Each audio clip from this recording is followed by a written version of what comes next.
I've got Boye, owner of the infamous Scars and Strops, here with me. Thanks for being with me. Oh, thank you for having me. No problem. So, you are a master barber of your own shop. Yes, Scars and Strops. Exactly, Port Credit, Mississauga. I want to know, when you first started cutting hair, did you ever think that you would have your own shop? To be honest with you, like when I first started cutting hair, I was like 14, so like not really. It was just kind of like I had to cut hair out of necessity because like my cousin actually was supposed to cut my hair one time before the grade 9 dance, and he ended up like I don't know what was like he just wasn't answering my phone call, so I ended up taking like a pair of clippers and just cutting my own hair. Okay, so like cool. I at the very like that's the very first time I ever cut hair, and no I didn't at all think I was gonna be like owning my own shop, or like I thought I was gonna be like a graphic designer, something to do with art, like sure. So That's so cool. it's just out of necessity really to get into hairdressing. So I got the job at Donato's at Square One, and then it just kind of snowballed from there. Like I understood more that, you know, my personality type and my skill set and like the way that I learn things, it was like totally designed for hairdressing, right, and barbering. So it shifted me. I was like, okay, this is something I can do, like not just do, but like excel at, like because I had that skill set and that type of personality. I was like really like more personable with people. So it all kind of just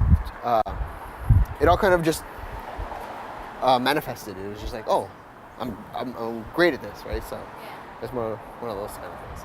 And so from that point, because like I'm sure that hairdressing and barbershop, there's huge competition out there. A lot of people are doing it. There's actually like 13 or 14 barbershops along this street. So like we're in like the lion's den of things. Like we're like totally like, yeah. But you guys are pretty successful. Like you guys, the way that you guys run things, whenever I go in, it's such a cool vibe. I think the vibe of the shop is like, it's just like one of those totally real, like we're not trying to like put on like some kind of like performance, or like, you know, we're not trying to necessarily like draw people in with like, you know, oh, this is how we are. We're just totally real, and people, I guess, resonate with that. They kind of like, they vibe with us because they feel the vibe, and they feel like, oh, okay, this is my shop too. You know what I mean? And I think that's where a lot of our success comes from. Nice. I have a question for the artists that are, you know, they're trying to figure out how they can make a living off of their creativity. What are things that you found were obstacles, and how, like, what's the main thing that you thought was an obstacle, and how did you overcome that? For artists,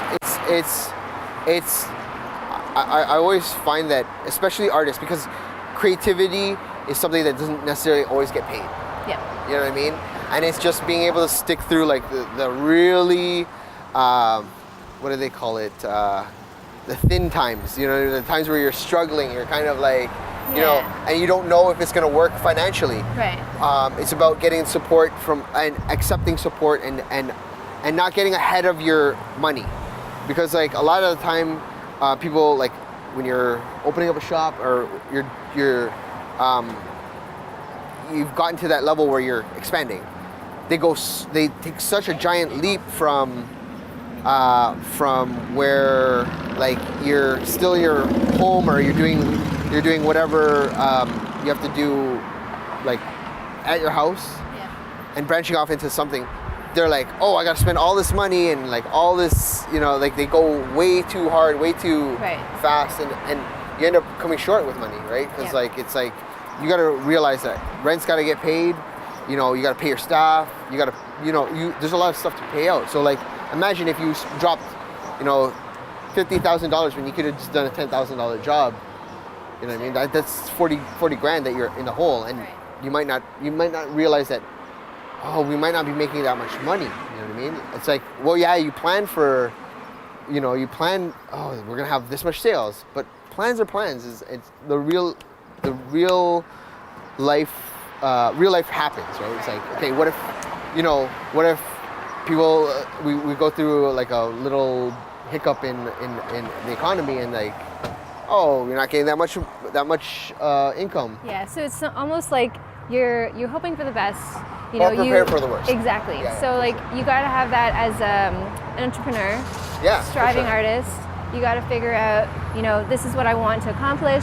How can you accomplish everything with the least amount of money? Right. Right? Like it's like the real successful entrepreneurs are able to do things with the least amount of money. Like they know how to take 5 cents and turn it into like $1. Right. You know what I mean? Like Yeah. it's not about like, oh, I'm gonna spend so much money on this and that, and it's all things that are not even your product. It's like you can be working out of your parents' basement. Don't think that you have to go so big, right?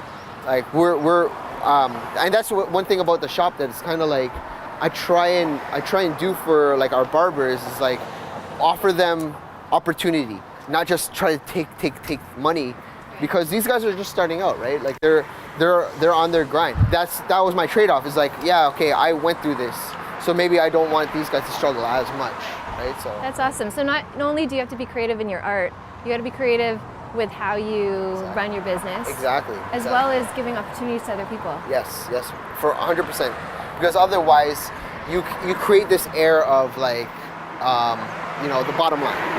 And we're, to this day, I think the thing that has stuck with the shop the most is that we're not that kind of shop. We're not that bottom line, like, we're trying to do things for money and like trying to make, like, we're trying, my goal is success, and my success is, longevity and a legacy. Like I'm not trying to create barbers that are like,